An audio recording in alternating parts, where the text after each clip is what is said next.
بسم اللہ الرحمن الرحیم۔ میرا نام ڈاکٹر بینا مختار ہے۔ میں پاکستان ایٹامک انرجی کمیشن کے مینار کینسر ہاسپٹل میں بریسٹ کلینک کی انچارج ہوں۔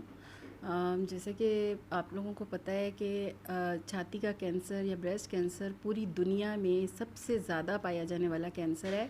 مرد اور خواتین دونوں میں بھی، اور خواتین میں بھی پایا جانے والا یہ پہلے نمبر کا کینسر ہے، اور اس کی شرح روز بروز بڑھتی جا رہی ہے۔ اس کی سب سے بڑی وجہ جو سامنے آئی ہے وہ ہے لوگوں میں آگاہی کی کمی، اور اس آگاہی کی کمی کی وجہ سے اس کی شرح اموات بہت زیادہ ہے۔ تو اس آگاہی کو پیدا کرنے کے لیے انٹرنیشنل لیول پہ اکتوبر کے مہینے کو بریسٹ کینسر اویئرنیس کے طور پہ منایا جاتا ہے، اور اس کا مقصد یہی ہے کہ بریسٹ کینسر کے بارے میں زیادہ سے زیادہ معلومات فراہم کی جائیں۔ تو اس میں سب سے پہلے تو میں یہ بتاؤں کہ بریسٹ کینسر کن خواتین میں زیادہ ہوتا ہے، اور پھر ان کی علامات کیا ہیں، اور پھر یہ کہ ان سے بچاؤ کیسے ممکن ہے۔ تو جیسے جیسے عمر بڑھتی ہے خواتین میں چھاتی کے کینسر کا رسک بڑھتا ہے، اس لیے 40 سال سے اوپر کی خواتین کو ہر سال، چاہے ان کو کوئی تکلیف ہے یا نہیں، ان کو اپنا معائنہ اور ٹیسٹ ضرور کروانے چاہیے۔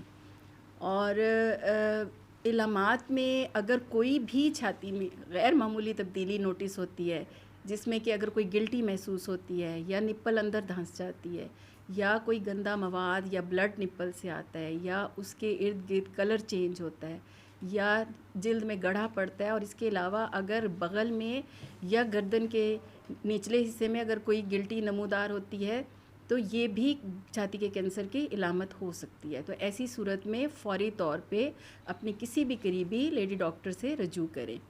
اور اس کے علاوہ ایک بات میں آپ کو اور بھی بتاؤں کہ مینار کینسر ہاسپٹل جو ہے پورے ساؤتھ پنجاب میں ایک بلیسنگ ہے۔ یہاں پہ چھاتی سے ریلیٹڈ سارے معاملات کے لیے عورتوں کے لیے ایک سہولت مہیا کی گئی ہے کہ یہاں پہ ایک بریسٹ کلینک کے نام سے شعبہ قائم کیا گیا ہے، جس میں تمام عملہ خواتین پر مشتمل ہے، اور تمام تشخیصی سہولیات میسر ہیں ایک ہی چھت کے نیچے۔ اس میں چھاتی سے ریلیٹڈ کوئی بھی مسئلہ ہو تو مینار کینسر ہسپتال کے بریسٹ کلینک میں تشریف لائیں۔ وہاں پہ پہلے معائنہ کیا جاتا ہے، پھر اس کے بعد جو چھاتی سے ریلیٹڈ ٹیسٹ ہیں وہ کیے جاتے ہیں، جس میں الٹرا ساؤنڈ اور میموگرافی ہے، اور اگر ضرورت ہو تو پھر ان کے سوئی والے ٹیسٹ جس میں FNAC اور بایوپسی شامل ہیں وہ کیے جاتے ہیں۔ ان 3 مراحل سے گزرنے کے بعد چھاتی کے کینسر کی تشخیص ہوتی ہے، پھر کنفرم ہوتا ہے کہ چھاتی کا کینسر ہے یا نہیں۔ اور میموگرافی جو ہے وہ کوئی پریشانی کی اور گھبرانے کی بات نہیں ہے۔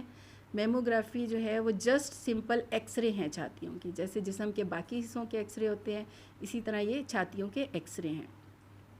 اور اس کے علاوہ ایک اہم چیز یہ ہے کہ جو ہے ہم چھاتیوں کے کینسر کا پورا مہینہ سن کے خوف زدہ بھی ہو جاتے ہیں۔ تو میں یہ پیغام دینا چاہوں گی کہ خوف زدہ ہونے کی بالکل ضرورت نہیں ہے۔ ہم نے اس سے اپنے آپ کو بچانا ہے، اور بچانے کے لیے کیا کرنا ہے؟ ایک تو یہ کہ ہم نے اپنا خیال رکھنا ہے، اور ہر ماہ اپنی چھاتیوں کا خود معائنہ کرنا ہے۔ اگر اس میں کوئی بھی تبدیلی محسوس ہوتی ہے تو فوری ڈاکٹر کے پاس جانا ہے۔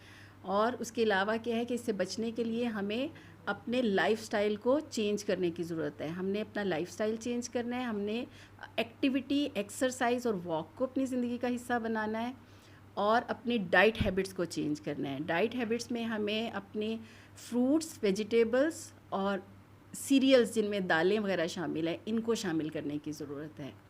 اور اس کے علاوہ اگر کوئی بھی تکلیف ہو، کوئی بھی مسئلہ ہو چھاتی سے ریلیٹڈ، تو فوری طور پہ آپ نے ڈاکٹر سے رجوع کرنا ہے، اور جو بھی چھاتی سے متعلق معلومات آپ تک پہنچتی ہیں ان کو اپنے تک نہیں رکھنا، بلکہ اپنے گھر میں باقی تمام خواتین، جو بہنیں، مائیں، خالائیں، جو بیٹیاں، سب کو بتانا ہے، اور سب کو آگاہی پیدا کرنی ہے کہ ہم نے چھاتی کے کینسر سے ڈرنا نہیں ہے، اس سے بچنا ہے، اور اگر خدا نخواستہ ہو جائے تو اس سے لڑنا ہے۔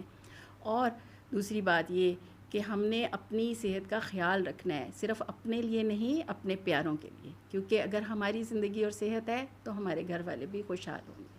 بہت شکریہ۔